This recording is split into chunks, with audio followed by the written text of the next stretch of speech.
And hello, everyone. Hello, everyone. It's Tuesday evening, and this is a totally unplanned video stream here on the OJCs, otherwise known as the Jazz Tourist Channel. I just made that up, but I don't know. It has a certain ring to it, given that I like to upload videos about traveling around the world, making videos about walking around the world and checking into record stores along the way. Okay, I'm going to wait a little while here, get warmed up, and see if anyone shows up. Why don't I just send the link around a little bit while we're waiting? Discord, okay.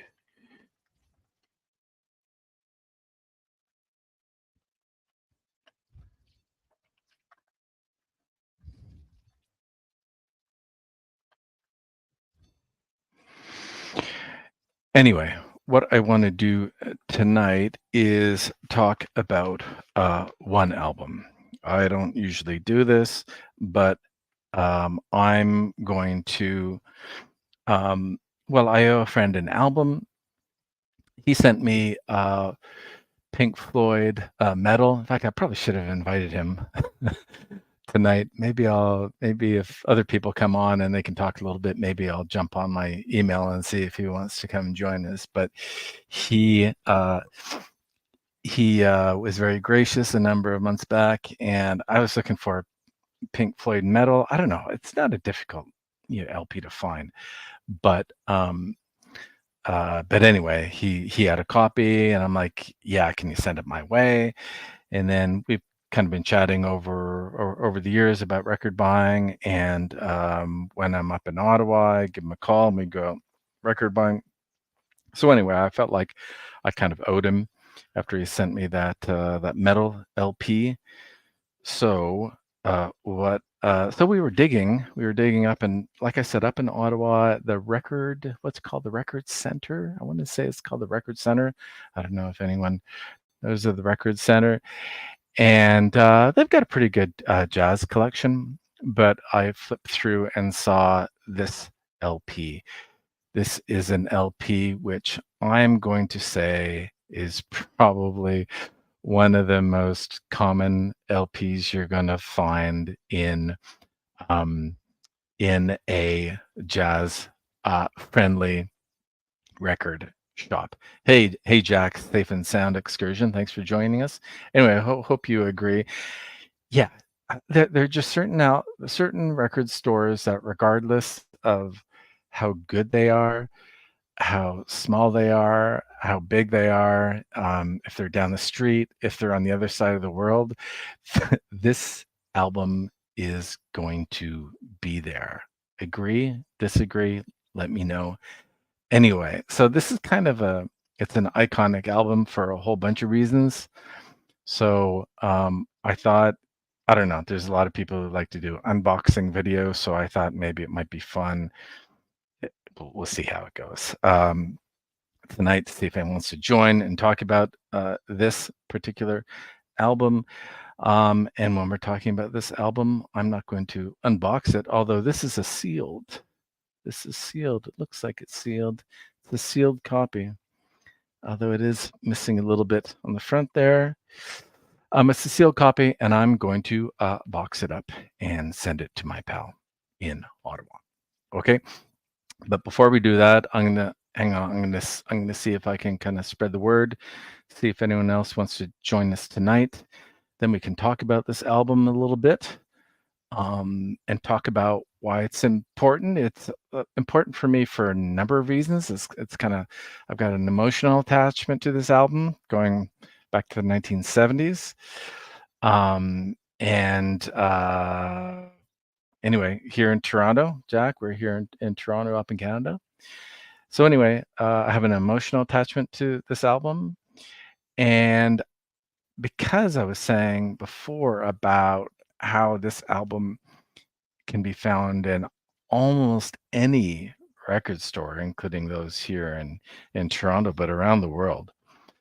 Um, I think this album can help us to understand about the price of records today. So those are a couple reasons. So those are three reasons why I thought I'd kind of jump on and see what's going on, right? So first, I want to box it up and send it to my friend. Second, I want to talk a little bit about why I first bought this album. And in fact, I have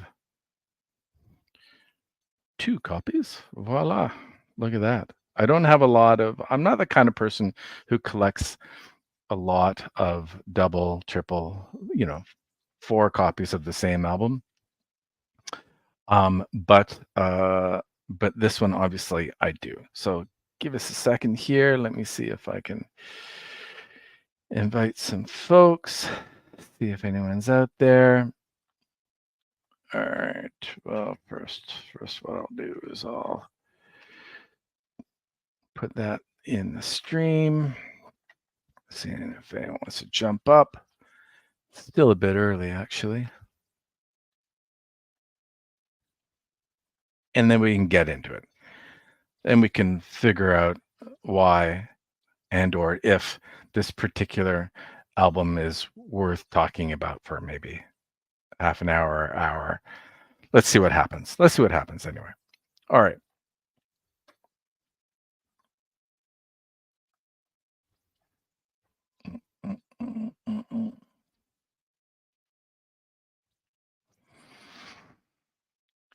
Okay, well why don't we start? And then we can get into it and we'll see what happens. All right. So um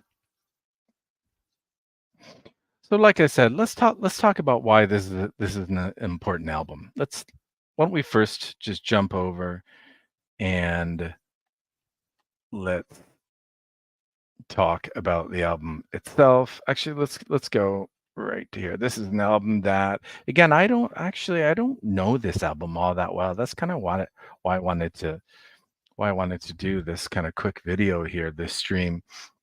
It's not an expensive album, as you can see. It's just it's at least the one online, the original one here in Canada is going for just under $15. It came out in, I believe, it doesn't say here. Where is it? 1972, I'm going to say. Deodato is a well-known Brazilian artist, born in 1943. He's worked with Kool and the Gang, and then he's also produced a number of his own. Let's see how many albums he's got. He's got a fair number of albums going back to 1964 through the 70s. You can see this is another one that's quite popular, this Deodato 2. I've seen that. You can see that in most record stores as well, but this is the one Prelude that I want to talk about. Here's Deodato with, whoops, what just happened there, with Airto live album. That's also a very popular album that you can see in record stores, played with King Crimson. So anyway, an interesting character, not all that well known, I would say, apart from those three albums that I've just kind of walked you through. All right. But yeah, so again, why spend so much time on this album? Why did I pull this album out? This is an album actually um, that is part of the soundtrack of the film Being There. So I don't know if with Peter Sellers, I'm not sure if anyone's seen that film, Being There. It's a very what would they call it today? They wouldn't call it back then. I think it was from 1980 or so. It's a real kind of slow burn comedy satire about an individual. The character played by Peter Sellers is kind of a live-in individual, and he kind of does the gardening for the owner of this property in New York City. Anyway, the cut to the chase here. The property, the owner dies, and Peter Sellers is left there kind of with documentation to show that he has any relationship to this house at all. And so eventually he gets kicked out of the house. And there's just such a great scene when he leaves the house. He starts to walk. He just starts to walk and walk and walk through the streets of New York City. And of course, some of the streets in New York City are quite colorful. Some are fine, and some are probably not so fine. Anyway, and as Peter Sellers character walks through New York City, we have Deodato's Prelude, or in particular, the title track from this, also Sprach Zarathustra. Okay, which is taken from the film 2001 as well, playing in the background. So it's a very heavy, funky. It's an adaptation of a previous song, given kind of an early 70s funky kind of a keyboard vibe. So so I didn't recognize that song from the cover. I'm not sure, in fact, how I came to buy the album, but when I put it on, I was kind of immediately. I'm sure we've had that excuse, right? Yeah, Wyoming Dave is right. Like immediately, it's kind of like, oh my God, that's that amazing track. That's amazing scene when Peter Sellers walks out of the house that he's lived in all of his life, and you have this really deep groove. Yeah, at the same time, kind of 2001 Space Odyssey kind of remixed track. So it's really so I think the being there. When did that film come out? Let's have a look. Let me go back for 1 second. Or if you're in the peanut gallery and being there, I'm gonna say it's like 80. Um, uh, 1980 or 1982? 1982? No, I'm wrong, actually. It's 1979. Let me share that. Yeah, you're right, Dave. Yeah, it's 1979.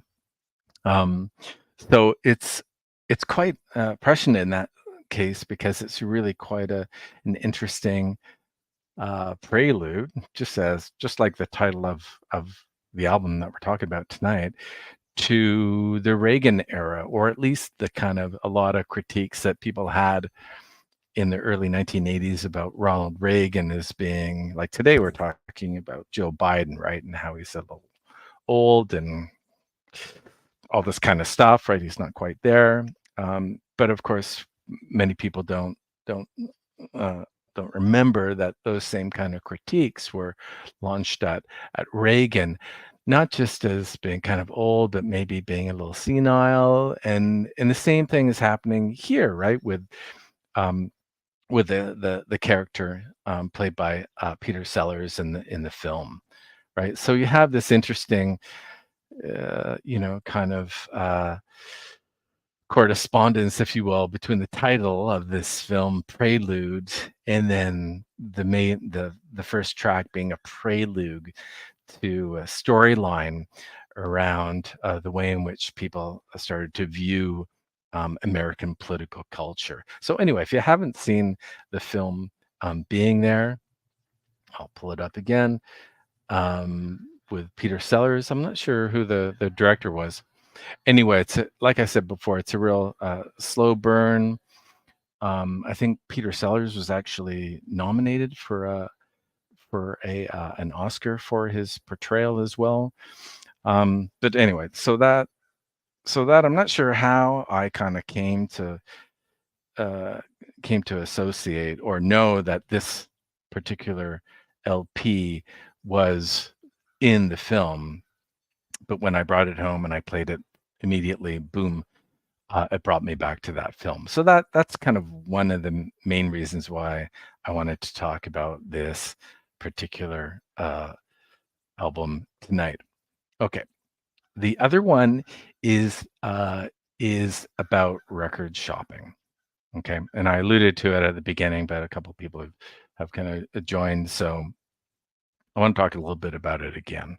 So this album, as you can see here, it was, or not see there. You probably can't see. It's a bit too bright.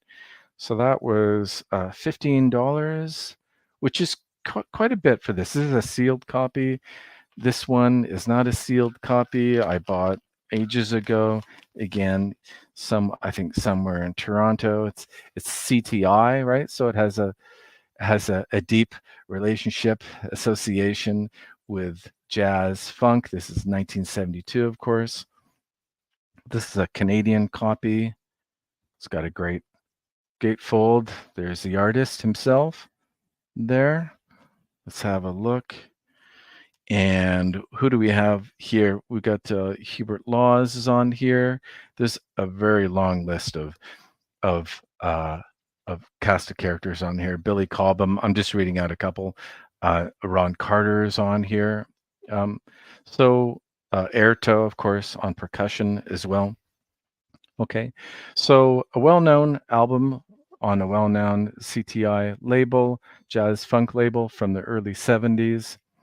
But again, for me, I think actually this is a Van Gelder produced album as well. Yes, it is, and I don't know. You probably can't see that, but that is actually that's a stamped RVG stamped album as well.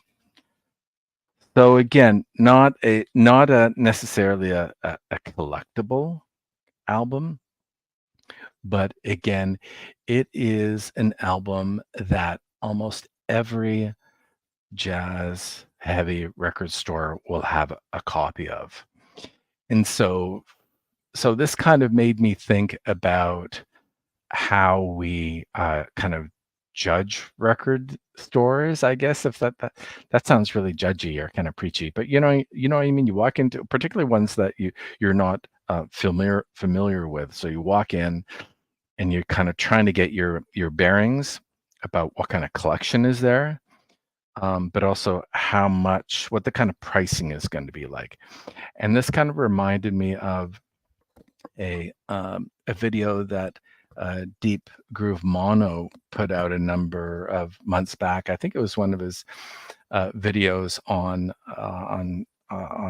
record shopping in Japan, and he talked about when he would go into a record store and start going through the bins in starting with the A's. And so he was saying, once I got through Art Blakey, that kind of gave me a sense as to what else is going to happen here on this dig, like how rich the pickings are going to be, right?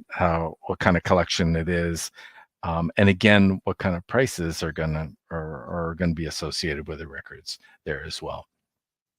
Now that I guess that kind of resonated with me, and I hadn't really thought about it until I'm not sure what brought it up with me today. I think it's because I need to pack this thing up and send it to my pal here. This other copy I picked up, but I thought that in fact this is how I make a very similar kind of make some sense out of record stores as well when I first go in. Inevitably, like literally inevitably, there will be a copy of this there. So when I was down in Detroit at People's Record, and I got a couple streams up, check it on my channel, talking about digging and through some of the stores in Detroit. I noticed that again, they're all over the place in Detroit, and they're going for $5, right? I'm going to say that in and around Toronto, you can probably find this between $8 to $15, something like that, right? And then I've been to some stores I'm going to say in London or Paris, maybe Amsterdam, where you're paying kind of 10, 15 pounds or euros and above. So that's more like $20, 20, 25 US dollars. So it's kind of an index, right? It's an index um, to prices. It's an index to also the kind of condition that the albums are going to be in, because if you go in, you find a copy of this, you can kind of see how they're pricing, and often you'll find that there are multiple copies of this album as well. So not only can you kind of get a sense as to how the record stores price their album, and again, this one was $10 here at a Toronto store, but you're also going to get a sense, again, really quickly, if you're busy, for the kind of condition of LPs that they put out. So this is pristine, right? It looked like it wasn't played. The cover is pretty awesome as well, and it was reasonably priced. So I don't know if that resonates with folks, just in terms of kind of how they judge. I get, maybe it's not like I go into a store and immediately think, oh wow, I need to kind of figure out, I need to go and find Prelude and kind of get my bearings, right? Figure out what's going on. Um, but it is, right. I'm sure there are others. Like I said before, Rich at Deep Groove Mono talked about Art Blakey starting at the beginning, starting at the A's, and very quickly getting a sense as to the kind of prices and the kind of stock that there is in the store. But for me, this is even uh, more powerful, more helpful, because, as I said before, almost every store that stocks has a good jazz selection, has a copy of this particular LP. Okay, so that's my pitch. That's my rationale for placing Deodato. What a weird name. Deodato as a helpful album, right? As a album that helps us to understand what a record store is about, what their pricing is about, whether or not they put out shaggy stuff, scratch stuff, or they really look to put out quality records in their store. All right. What do we got? Let's show a couple comments here. Love the album. It's a classic track, isn't it? Isn't it? Just the arrangements. Ooh, did string arrangements on Bjork's second album Post. I didn't know that. That's really interesting. Anyway, if anyone wants to come up and talk a little bit about this, because I'm winging it, and even though I have this album, I'm just talking more about, again, it's personal relationship that I have to the soundtrack from being there. Also, again, how I kind of use it as an index, right? As a good starting point for what record stores are about. Because again, everyone has this album. So there we go. That one's $10. So yeah, Spectrum Archives, if you want to jump up and share the love, share the knowledge of the Deodato. I don't know. Does anyone else have any of these other ones as well? That would be helpful to know. I know that the second one is really. Let's pull it up. This one as well is. I'm going to say it's almost at every record store that I'm finding as well. So that might be another one. Again, going to the store and you're trying to figure out what's going on in this store. Hey, let's check it out. Okay. So that's Prelude. What else can we say about Prelude? Let's jump over to Wikipedia. What do they have to say here? Yeah, recorded in 72, Van Gelder Studios. Genre, bossa nova. I don't know. Do we want to call it bossa nova? The pricing Rosetta Stone. Can I use that one, Paul? Yeah, that sounds good. It's true though, isn't it? I don't know if people. Yeah, if you're in the peanut gallery, tell me if there's another LP you have that's your Rosetta Stone, right? Because this one is just, it's absolutely everywhere. Anyway, bossa nova, jazz funk, 1972. Honestly, after the first track, I usually only just listen to the first track. It's like nine minutes long, and it's just it's the kind of song that you put on while you're kind of prepping dinner, don't you think? You're like, dun, dun, dun, chopping those onions. Anyway, I'm just saying. I'm just saying it's got that really kind of uplifting da-da, da-da, track to it. Anyway, so that's my copy. I'm going to put my copy down. I'm putting my copy away. Put that copy away, Greg. And I'm going to get ready to box. I'm going to box that. Anyway, so that's all I got. That's all I got for tonight. I just thought I'd jump up and talk about where that album's from, what it invokes, how I'm about to run over it on the floor. And again, as Paul said, yeah, Rosetta Stone, right?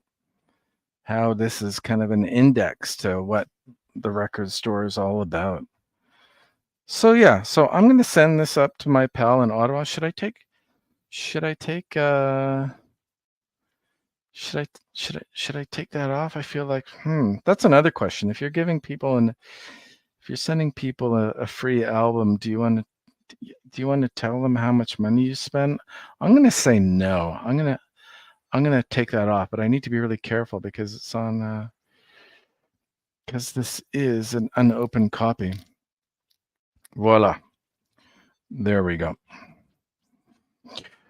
Okay. Let's see let's show a couple more comments here. These are all really difficult kind of albums to pronounce too. So Spectrum Archive says, I have the album before Prelude 2 from 72, Os Catedraticos. There we go. It was reissued in 2019 by Far Out Recordings. In fact, wasn't this, I'm going to say, Prelude was also reissued just recently. Let's have a look. I thought it was kind of bizarre because there are so many copies out there. Let's pull it up and see if we can find what's going on. It's like, holy smokes. Oh, hang on. There's 106 versions. Holy shit. All right. Sorry, everyone. 106 versions of this album. This is also a good album, I guess, to use. Well, I was talking about it as a way to kind of figure out pricing and kind of the quality of stuff and the range of stuff you're going to find in stores. But this is actually probably a good album to do like a little deep dive on Discogs to figure out, if North Korea or East Germany has pressed a copy of this as well, which is always kind of fun to for people who like to collect from different parts of the world. Anyway, so there was a recent version that was reissued. So let's go down. Oh, I'm not seeing it here. Oh, Speaker's Corner Records. Is that the one from 2014? I feel like there was another one that was more recent than that. I don't know if that rings a bell with anyone else. Shit. Maybe I'm really just freaking out and zoning out, but maybe it's that Speaker's Corner copy. Oh, sorry, I'm looking at the wrong page. Holy shit. That's why it's not coming up. Let me put that down. Figure out what I'm doing here. Okay, I know it was reissued. Okay, there's 162 versions of Prelude. Sorry, I was on the second one there. It's winding everyone up, including myself. Here we go. I knew it. See, I told you, 2024 Music on Vinyl re-released this masterpiece, this absolute masterpiece. And there are 23 copies selling for, at least up here in Canada, over $45. So just sold recently. That's interesting, huh? I'm gonna say, because I have an original one that's stamped, that I'm not going to spend $50 on on the Masterworks Jazz or Music on Vinyl version. So this one, I'm not sure what this one is. I think this might be an original, actually. Anyhow, so that's all I got. I think I'm probably gonna say goodbye, unless someone wants to jump on and talk a little bit more about the album itself, or people just want to sit here and watch me box this thing up. But I think that's kind of a little bit too boring even for me. So I'm going to say goodbye and thanks for jumping on. And what else? What do I got coming up? I've got some more Jazz Walk recordings that I'm going to upload soon.